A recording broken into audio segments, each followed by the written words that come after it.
हजार तरीके के ऐसे उदाहरण ले सकते हैं जो लोगों को पसंद आता है, बड़ा समझाया जाता है कि इसके देखो ये अपने पैसे के हिसाब से नहीं है, लेकिन फिर भी लोगों को लगता है महंगा है तो अच्छा ही होगा। बहरहाल इन सबको देखते हुए जिसको लेना ही है, जिसको इसमें इन्वेस्टमेंट करना ही है, उनके लिए एक स्ट्रैटेजी क्या होनी चाहिए मिड और स्मॉल कैप को लेकर?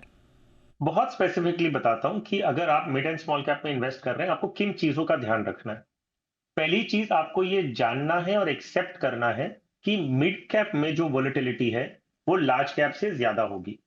इन्वेस्टमेंट होराइज़न जो आप मिड एंड स्मॉल कैप का रखेंगे, स्पेशली करंट वैल्यूएशंस में, तो आप उसे 10 साल का टाइम होराइज़न लेके चलें।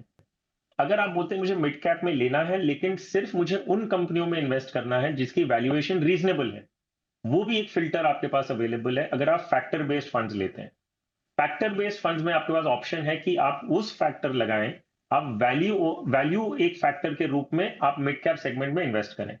तो आप एक मिड कैप फंड लेंगे जिसमें वैल्यू फैक्टर होगा, तो आपके पास वही स्कीम्स आएंगे, आप वही कंपनीज आपके पोर्टफोलियो में आएंगी जिनकी वैल्यूएशन रिलेटिवली मार्केट से कम है।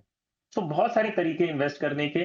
थोड़ा समझिए क्या सेगमेंट है, किस चीज से आप डील कर रहे हैं और उस हिसाब से अपना पोर्टफोलियो बनाएं, तो आपके पास ऑप्शंस अवेलेबल हैं।